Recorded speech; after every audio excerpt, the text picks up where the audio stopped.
Menikmati waktu berlalu, jauh berjalan, lewati berjuta warna kehidupan.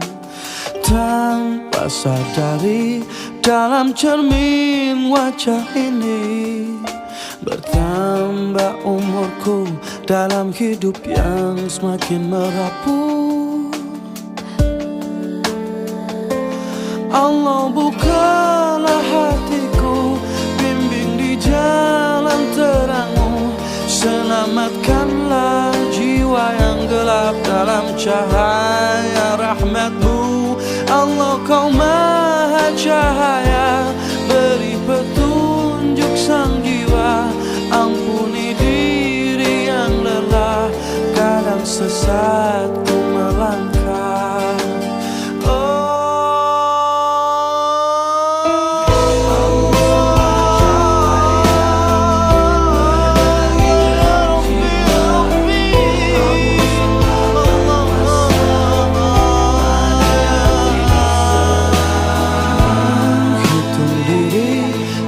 Sadar air mata menjadi saksi banyak waktu sia-sia.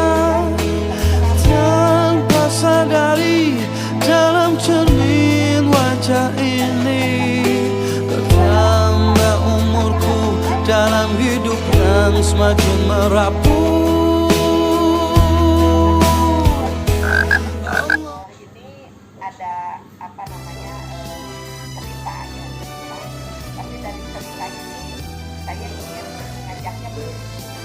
Kalau kita tidak bisa berlari, kita tetap jalan cepat. Kalau kita tidak bisa jalan cepat, tetap jalan cepat, tapi frekuensinya dengan cepat. Tidak boleh lagi kita berlari seperti ke belakang, kita hanya berjalan biasa-biasa. Kita harus melakukan extraordinary, hal-hal yang luar biasa, karena tantangan di depan luar biasa. Jadi katanya survival is the most necessary. Setiap pagi di padang Afrika, kita terbangun dengan dua pilihan: berlari sekuat tenaga atau menjadi hidangan pagi di Raja Ampat. Jadi kalau dia tidak berlari, dia akan menjadi hidangan pagi. Setiap pagi di padang Afrika, singa-singa sudah terbangun dengan dua pilihan: berlari mengejar rusa atau mati kelaparan. Jadi kalau dia tidak mengejar rusa, maka dia akan mati kelaparan. Tidaklah penting kita menjadi rusa atau singa, yang pasti berlarilah sekencang mungkin dengan saja. Nah, mudah-mudahan kita lihatkan diri bahwa tantangan di depan sudah sedemikian kompleksnya. Kita memiliki Tuhan bahwa kita ditakdirkan menjadi pendidik ya kepada generasi yang akan datang, maka kita bersyukur, dan syukur ini adalah hal yang dipastikan ya kepada para peserta. Selamat mengikuti pelatihan, dan kepada teman-teman lain yang di forum ini saya mengucapkan terima kasih. Mudah-mudahan kita menjadi pemimpin yang baik masing-masing perannya. Walaupun kita sebagai dosen, kita sebagai pemimpin, katanya leadership is a combination of intelligence, humanity, and enthusiasm. Jadi kita harus tetap memiliki antusiasme, tapi kita jangan lupa meniti ini harus ada di dalam setiap detik kehidupan kita. Oleh karena itu, kalau kita kembali lagi kepada tujuan pendidikan kita, itu adalah hasilkan insan cerdas, tetapi bertakwa kepada Tuhan Yang Maha Esa, berakhlak mulia, kompeten, ya, jadi akhlak mulia itu. Nah, kita harus mewaspadai apapun peraturan yang dibuat. Ini adalah bagaimana kita selamat dan Bapak menjadi dosen yang baik, dan juga belajar bagaimana menjadi dosen yang baik, dan mudah-mudahan Allah juga yang mudah-mudahan kita bisa tetap menjaga NKRI. Siapapun yang datang ke Indonesia tidak masalah. Bangsa lain kita welcome karena kita pun perlu kolaborasi. Tetapi tidak boleh satupun bangsa asing duduk di Indonesia untuk merebut NKRI dari bangsa Indonesia. Dan itu mari kita titipkan kepada generasi muda kita agar selalu waspada terhadap ancaman global. Terima kasih. Assalamualaikum warahmatullahi wabarakatuh. Ini memang P2 nanti Mas Siton mungkin akan menjawab dengan baik, tetapi P2SDM ini beberapa kali sudah menyelenggarakan untuk penjaminan mutu ya, bagaimana dosen paham tentang penjaminan mutu dan juga bagaimana dosen sebagai motivator ya, dan bagaimana dosen sebagai perancang atau perencana dari sebuah pembelajaran. Nah ini biasanya P2SDM bergeraknya ke arah sana, tetapi nanti sampai kepada ada sertifikasi juga kalau tidak salah ya yang dilakukan oleh P2SDM. Mudah-mudahan ke depan P2SDM lebih banyak memberikan pencerahan-pencerahan yang dengan dalil seperti ini supaya pesertanya juga bisa banyak lagi ketimbang kalau kita hanya di kelas saja. Buat hitungan kalau matematika. Tapi kalau dari beban dosen sebenarnya tidak kehilangan SKS itu, karena selama dia ada di lapangan itu harus ada pendampingan dari beberapa dosen. Kalau misalnya di teknik ada yang harus didampinginya adalah oleh orang yang tentang teknologi proses, maka selama dia di lapangan harus orang teknologi proses, dosen yang paham tentang itu harus mendampingi mereka. Nah, kan biasa kita tidak terbiasa kita menghitung SKS yang dari mata kuliah ke pekerjaan di lapangan. Artinya kita harus berpikir juga yang tidak biasa, tetapi tetap mengikuti ketentuan satu SKS 170 menit gitu.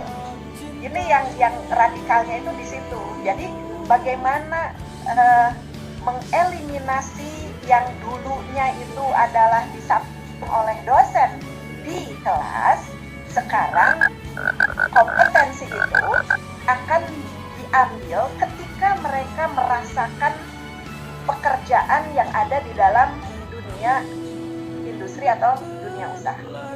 Sambil mereka juga kan harus punya pengetahuan yang ada di dunia usaha dan dunia industri itu. Nah, didampingi oleh si dosen yang punya kewenangan dan punya kompetensi untuk memberikannya. Nah kan ini ribet. Jadi radikal kan sebenarnya untuk melakukan perbaharuan ini kalau kita mau benar-benar di kampus Merdeka yang 60 SKS ada di luar prodinya itu. Itu Pak maksudnya. Nah, seberapa besar peluang ini bisa berhasil ataupun bisa terlaksana tergantung kembali kepada vision tadi ya, PVT per R. Nah, vision, seberapa besar visi dari departemen atau prodi atau fakultas atau perguruan tinggi untuk melaksanakannya. Kalau merasa bahwa ini akan memberikan kepada mahasiswanya kompetensi yang lebih, sehingga dia memiliki soft skills yang bagus, pasti dengan serta-merta whatever it takes akan dilakukan perubahan. Apakah dengan berjenjang, apakah dengan terstruktur, tersistem, terprogram atau apapun begitu. Tetapi kalau tidak, ya tidak akan terjadi, visi tidak akan terjadi ya. Apalagi transition plan-nya juga tidak ada, yang ada resisten saja, ya perubahan tidak akan terjadi. Jadi kembali lagi Pak, kenapa saya tadi mengatakan ya, jadi mendengarkan sharing dari Ibu betul-betul sangat menginspirasi bagi kami semua ya, dari istilahnya untuk kami juga dosen di sini. Jadi bagaimana bisa memperbaiki proses pembelajaran apalagi dengan kondisi sekarang ini. Baik, saya akan kembalikan lagi kepada Pak Warcito sebagai host. Mangga Pak Warcito. Baik, terima kasih Bu Titin. Terima kasih Bu Ila. Ini sangat banyak yang menyampaikan salam begitu ya. Kayaknya dari Sabang sampai Merauke ini menyampaikan salam dan mengucapkan terima kasih karena terinspirasi pencerahannya luar biasa. Nah, baik Bapak Ibu sekalian, mungkin tadi ada pertanyaan ke P2SDM.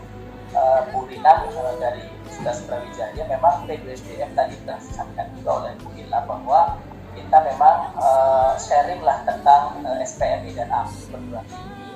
Kemudian kita juga pelatihan tentang manajemen risiko perguruan tinggi.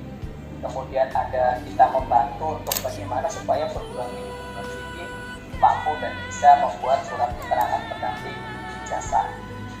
Kemudian kita ada pelatihan ya fintech tentang penelitian dan pengabdian masyarakat. Bapak Ibu yang perlu upgrade ya metodologi penelitian yang terbarukan, silakan bergabung dengan P2SDM. Kemarin sudah satu sesi tanggal 20, insya Allah tanggal 27 kita akan juga membuka untuk fintech penelitian dan pengabdian masyarakat. Kemudian kami juga membantu teman-teman untuk bagaimana mengajar yang menyenangkan, gitu ya. Ila dulu nih. Terima kasih ya Bu Ila Saila sharing informasi kita kepada kawan-kawan kita selama ini untuk pendidikan kita semakin begitu. Mudah-mudahan jalan terus nih. Karena Bu Ila kita ini kan sebenarnya kepala nya dan mudah-mudahan ini menjadi amal ibadah kita. Itu waktu dan pertanyaan-pertanyaan luar biasa kepala divisi pelatihan dan diseminasi teknologi di P2SDM. Lagi segera mungkin karena dari pukul 14 ya kita akan mulai pelatihan tersebut.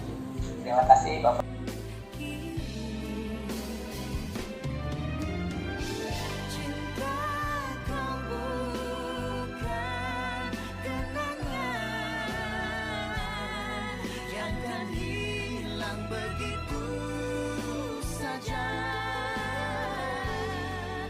Bersemilah sepanjang hidup.